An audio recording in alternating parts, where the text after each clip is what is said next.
नमस्कार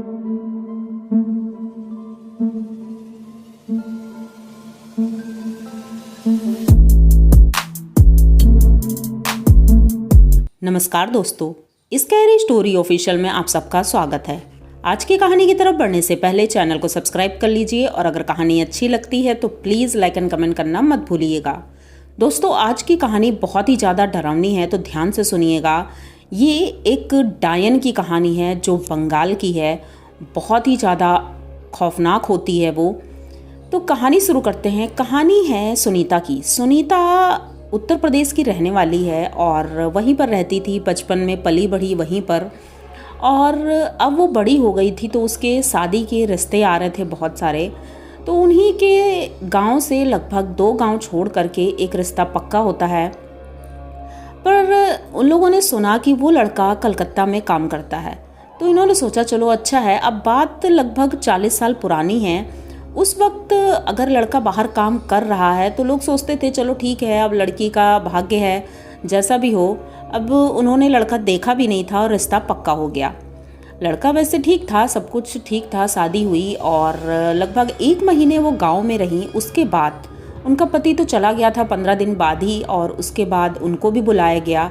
अब वो जब शहर गई तो पहले तो वो एक रूम में रहते थे जिसमें 2-3 लड़के थे, लेकिन अब पत्नी आ रही थी इसलिए एक किराए पर कमरा ढूंढा था उन्होंने। जो कमरा ढूंढा था वो एक आउटर जगह पे था जहाँ पर ज़्यादा घर नहीं थे। उन्होंने ज़्यादा कुछ पता नहीं किया, बस कमरा देख लिया। कमरा ठीक था। और जब सुनीता वहाँ पहुँचती हैं तो देखती हैं कि सब कुछ ठीक ही है। अब नया नया शहर में आना और गाँव की लड़की, तो वो बहुत सीधी सादी भी थी, तो उन्होंने ज़्यादा इधर उधर बात नहीं की। लेकिन जब अपने कमरे में गई तो उन्होंने देखा कि जो वो मकान मालकिन है वो बहुत प्यार से बोलती है। तो इन्हें अच्छा लगा कि चलो यहाँ पर कोई ऐसा है जो हमसे प्यार से बोलता है। लेकिन इतना ज़्यादा प्यार, मतलब जैसे ही ये गई थी तो इनके लिए नाश्ता लेकर आई। फिर थोड़ी थोड़ी देर में पूछती रहती थी, बेटा ठीक हो, तुम्हें कोई प्रॉब्लम तो नहीं है? तो ये बोलती ठीक है, लेकिन कोई इतना ज़्यादा इंटरफेयर करे तो अच्छा नहीं लगता है। तो सुनीता ने अपने पति धीरेन से बोला कि धीरेन क्या ये मतलब ऐसी ही हैं? तो धीरेन कहता है पता नहीं, मैं तो अभी आया हूँ, 2 दिन पहले ही मैंने शिफ्ट किया था तुम्हारी वजह से। तो कहते चलो ठीक है, कोई बात नहीं। अब दिन बीतते गए और वो जो मकान मालकिन थी वो कभी ना कभी कोई ना कोई प्रसाद लेकर आया करती थी, वो इन्हें दिया करती थी। और ये खा लेती थी कि भाई ठीक है, प्रसाद ही तो है।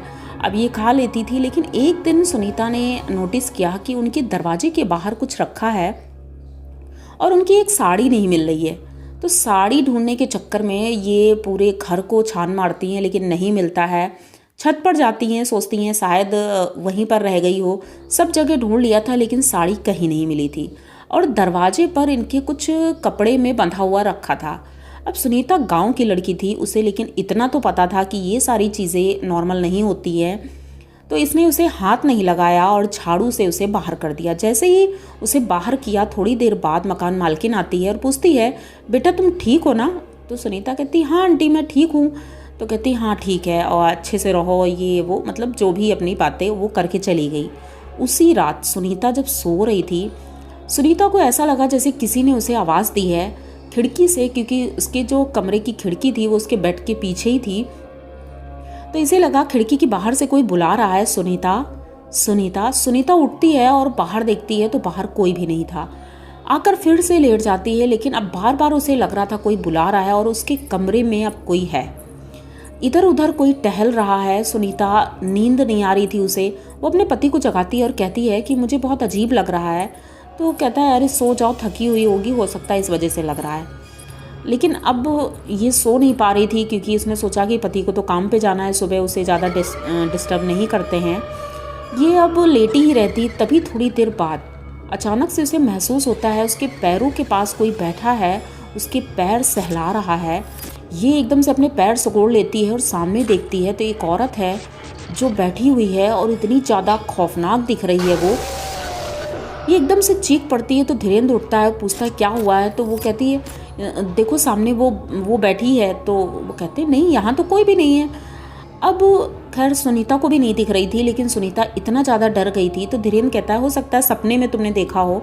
तो वो कहती मैं तो सोई ही नहीं, तो सपना कैसे देखूंगी।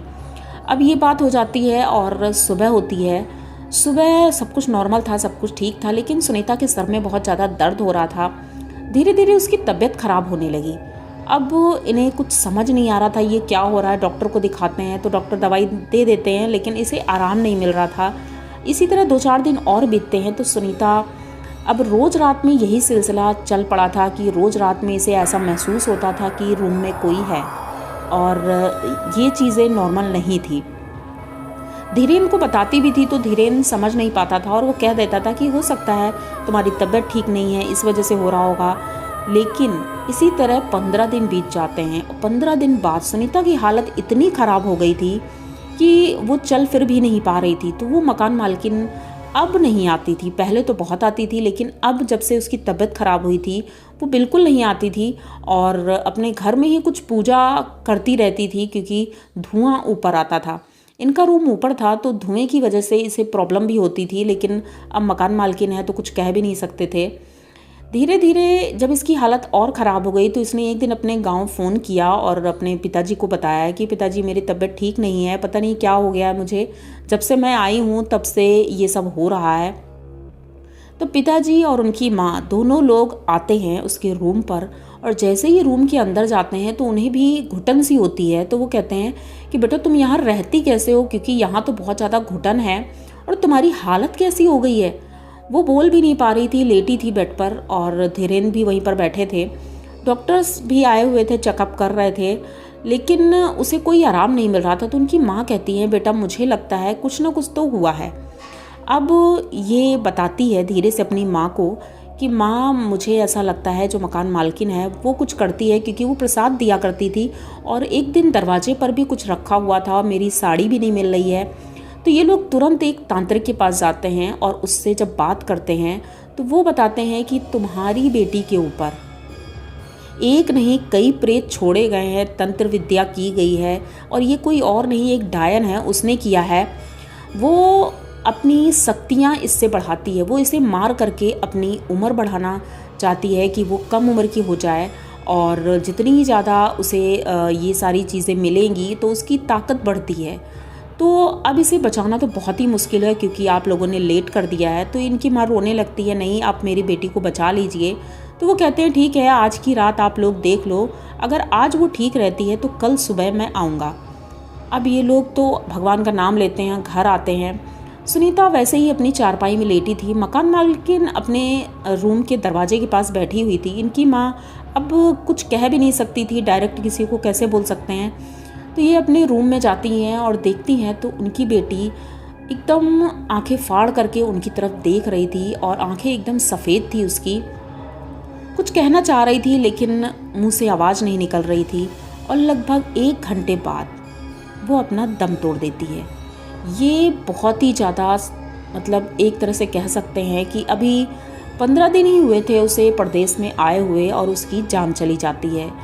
किसी को कुछ भी समझ में नहीं आया था, लेकिन तांत्रिक ने जो बताया था वो एकदम सच था। ये लोग दूसरे ही दिन उसका क्रियाकर्म तो कर देते हैं। उसके बाद तांत्रिक के पास जाते हैं, उससे पूछते हैं तो वो कहते हैं मैंने तो पहले ही कहा था उसके ऊपर एक नहीं कई प्रेत बाधा लगाई गई हैं, और वो एक डायन है। डायन उसके आसपास ही रहती है, इस वजह से ये सब हो सका है। और हो सके तो आप अपने दामाद को भी बोल दीजिए कि वो वहाँ ना रहे, क्योंकि अब दूसरा शिकार वो हो सकता है, क्योंकि वो तो जितने लोगों को मारेगी उसकी ताकत उतनी ज़्यादा बढ़ेगी। तो ये लोग कहते हैं ठीक है। धीरेन भी अपना सामान पैक करता है, वहाँ से चलने लगता है, और जब चलने लगता है तो वो मकान मालकिन कुछ भी नहीं बोलती है और चुपचाप बैठी रहती है। ये लोग वो घर छोड़ देते हैं, लेकिन कहते हैं कि आज से लगभग कुछ साल पहले की बात है। ये कहानी उनके बेटे ने हमारे साथ शेयर की है। तो उसने बताया कि वो एक बार फिर गए थे वो घर देखने के लिए, तो उन्हें पता चला था कि वो औरत मर चुकी है। पता नहीं कैसे मरी थी, लेकिन अब उसका घर एकदम खंडर पड़ा हुआ है, वहाँ पर कोई भी नहीं आता जाता है। लोग कहते हैं रात के वक्त उसकी आत्मा वहाँ पर घूमती है। वो इतनी ज़्यादा ताकतवर है कि अड़ोस पड़ोस में जो भी लोग रहते हैं वो बहुत ज़्यादा डरे रहते हैं। वैसे तो अब ज़्यादा लोग रहते ही नहीं उस डर की वजह से, लेकिन जो भी रहते हैं शाम के बाद वो घर से बाहर नहीं निकलते हैं। तो ये कहानी आप लोगों को कैसी लगी, क्योंकि बंगाल में ये सारी चीज़ें आम बात है और पहले तो बहुत ही ज़्यादा होता था।